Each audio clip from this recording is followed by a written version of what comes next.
the sister found a folder named Study Materials on her brother's computer that occupied over 400 gigabytes. She called to ask. Her brother panicked, quickly asking his hacker classmate for help. The classmate promised to hack into his computer and delete the folder before his sister opened it. The brother immediately called his sister to go downstairs to receive a package. Meanwhile, the classmate tried to hack into his computer during this time, but was intercepted by antivirus software, frustrating him to the point of smashing the keyboard. The sister, finding no package downstairs, went upstairs to check the study materials. In a critical moment, the classmate managed to bypass the antivirus firewall and was about to enter the deletion code to remove the folder. However, he realized that the keyboard was damaged from his earlier outburst. Now even the gods can't save them. The brother picks up a utility knife, ready to end it all. In the nick of time, the classmate urged him to rush home and destroy computer, promising to continue hacking into it. The brother rushed home, only to find his sister holding a phone in front of the computer.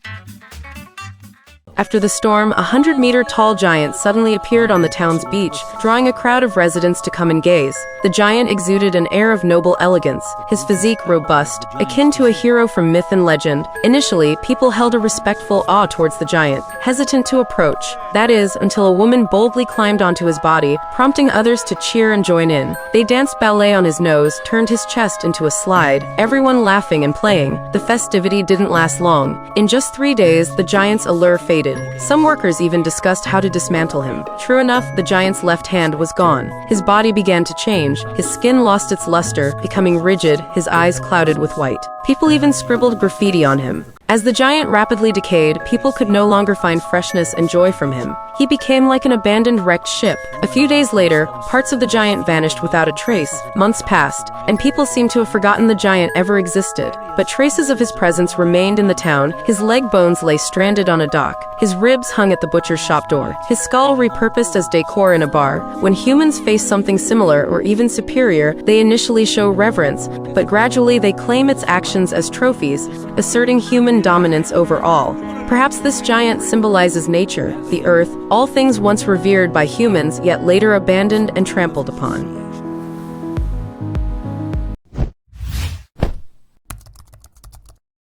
A hand reached out from the cup and quickly withdrew. An elderly woman walked out holding the cup, sipping as she walked, suddenly stopping, feeling something amiss. She slowly raised her hand to her mouth, pulling out a strand of hair, to her surprise, pulling out more and more, up to 10 meters long. It turned out she had received a can of coffee today and couldn't wait to brew a cup, adding a bit of milk and taking a small sip. It tasted pretty good. Little did she expect to find hair in her cup. She inspected it, finding nothing unusual. She leaned in for a closer look, thinking she saw closed eyes. Feeling increasingly uneasy and thinking she might be imagining things, she slowly approached and bent down. She peered into the cup on the ground, wanting to confirm something, but the next moment, there was nothing in the cup. So the question remains, was it the coffee or the cup that was the problem? A girl was practicing dance moves in front of a mirror, but she noticed that her reflection was out of sync with her. Terrified, she bolted, but then heard a tapping sound behind her. She turned to see that her reflection seemed harmless. Cautiously, she returned to the mirror. She discovered the reflection was mimicking her. She tried striking a dance pose. The reflection appeared happy, mimicking her with odd movements. She kept correcting the reflection, but it couldn't get it right, growing increasingly impatient. She struggled to crawl away, wanting to call for help, but her reflection watched her intently.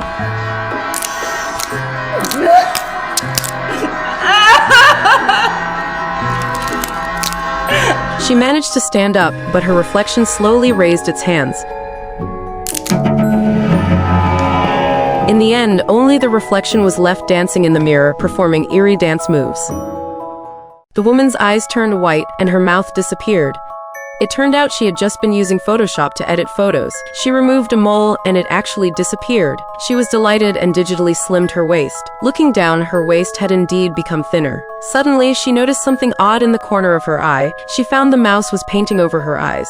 She quickly shook the mouse, but it was out of control. As the mouse continued to paint, her mouth disappeared. She hurriedly closed the laptop screen. Everything returned to normal. Slowly reopening the screen, the photo was back to its original state. She breathed a sigh of relief. A strange figure on the screen, but looked back, nothing was there. She closed the laptop in a hurry and ran out. Unbeknownst to her, the computer slowly reopened on its own. The mouse automatically used the lasso tool to circle her head, then pressed the delete key.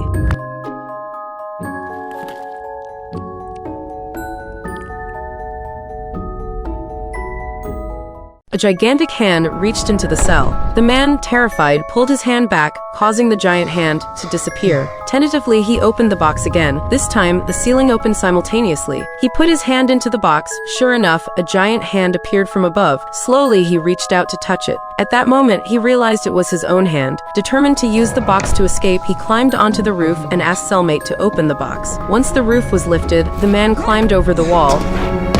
So long, pal. Outside was a massive prison. The man had become tiny. His cellmate watched the scene unfold with an eerie expression. Suddenly, a matchbox trapped the escaping man. The cellmate grabbed the miniature man and then tossed the matchbox into a drawer. Inside the drawer were numerous slightly moving matchboxes. The old man called out to the outside, "Bring in the next prisoner." Didicesa Kluchonova. The man squatted down and placed the trash can on the ground. In the next second, the earth disappeared. Just a moment ago, he casually threw a piece of paper towards the trash can, but it was already full. He reached out and tapped the trash can. A page popped up. He selected empty trash, and the garbage disappeared. He saw a nearby cardboard box and cleared it as well. He placed the trash can on a car, and the car disappeared. He placed it on a friend, and the friend disappeared. He placed it on a large trash bin, and the large trash bin disappeared. Here, every item has its own options. Didn't like his hairstyle? He could pull up an option and change it until he was satisfied. Shoes a bit dirty? A simple tap restored them to factory condition. Can't open a jar? Just tap and select the attribute. Out of snacks in the cupboard? One tap and it generated a plate of cookies. The mob boss had just been strung up to the ceiling by an assassin when his underling found him in time. He quickly rushed to help, but she unleashed her special move. He was stunned on the spot. She seized the chance to attack. A single kick snapped him back to reality. They immediately started grappling, but within moments, he was overwhelmed. Seeing that the boss was about to be hanged to death, he aimed at the rope and cut it by pulling off the assassin's high heel just in time. Then he grabbed a toilet plunger as a weapon. Faced with such an unorthodox weapon, she backed away in fear, but accidentally slipped and fell. He quickly pinned her hands under his feet and aimed the plunger at her.